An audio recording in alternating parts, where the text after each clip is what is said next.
હાલો વિદ્યાર્થી મિત્રો, એક નવી ભરતીના વિડીયોમાં તમારું બધાનું સ્વાગત છે। તો આપણે એક બીજી ભરતીનો વિડીયો લઈને આવી ગયા છીએ। તો વિડીયો અંત સુધી જોયો તો તમને ખબર પડે કે આ ભરતી શાના માટે છે।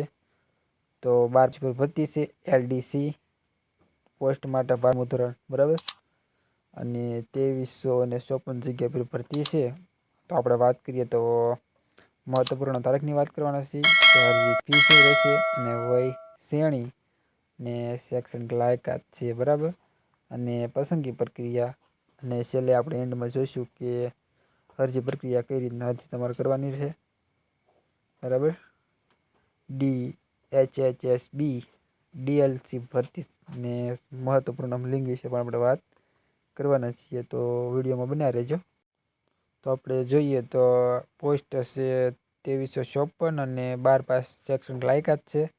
અરજી કરવાની અંતિમ તારીખ છે 7મી ફેબ્રુઆરીના ને ઓફિશિયલ વેબસાઇટ અહીંયા આપી દીધેલ છે, બરાબર। તો એના પર જઈ અને તમારે જે અરજી છે કરવાની રહેશે। તો અરજી ફીની વાત કરી દઈએ આપણે પહેલાં। તો અરજી ફીની વાત કરવામાં આવે તો ભરતી માટે એલડીસીની જગ્યાઓ માટે જે સામાન્ય શ્રેણી અને પછાત વર્ગના આર્થિક રીતે નબળા હોય એના માટે 100 રૂપિયા રાખવામાં આવેલ છે। તો અલગ અલગ કેટેગરી માટે છે, બરાબર।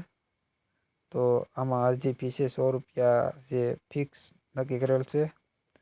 તો મહત્વપૂર્ણ તારીખ વિશેની વાત કરી દઈએ તો 9મી જાન્યુઆરીથી ઓનલાઈન અરજી કરવાની શરૂ થઈ જશે। તો 9 તારીખથી જે આ ભરતી છે એ સ્ટાર્ટ શરૂઆત થઈ જાય ફોર્મ ભરવાનું। તો તમારે નોટિસ કરી લેવાનું છે કે 9મી જાન્યુઆરીથી સ્ટાર્ટ થશે અને છેલ્લી તારીખ છે 7 ફેબ્રુઆરી। હવે આગળ જોઈએ તો વય શ્રેણીની વાત કરીએ તો ઉંમર મર્યાદાની વાત કરીએ તો આમાં લઘુત્તમ મર્યાદા છે 18 વર્ષ અને મહત્તમ એટલે 27 વર્ષ। 27 વર્ષ કરતાં વધારે હોય એ ના ચાલે અને તેમને 7 ફેબ્રુઆરી 24ના રોજથી જે ગણતરી છે એ રીતના ગણતરી કરવામાં આવશે। મહત્તમ વય મર્યાદા છૂટછાટ જોગવાઈ પણ કરવામાં આવશે। કોઈ પણ છૂટછાટ જોગવાઈ હોય અલગ અલગ કેટેગરીમાં આવતો હોય તમે તો એના માટે અલગ અલગ છે એ તમને છૂટછાટ પણ મળે છે।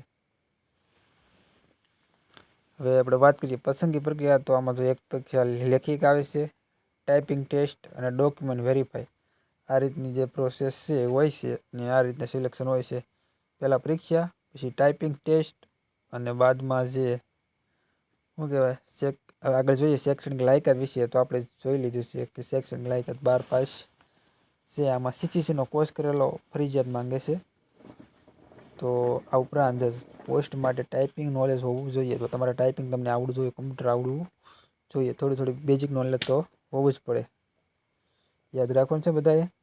અરજી પ્રક્રિયા છે તો આપણે એલડીએસની ભરતી માટે અરજી કરવા માટે ઓનલાઈન તમારે અરજી કરવાની રહેશે ને પછી તમારે જો ઓફિશિયલ વેબસાઇટ પર જઈને તમારે નોટિફિકેશન છે એ ડાઉનલોડ કરવાની રહેશે અને એમાં સૂચના વાંચી લેવાની।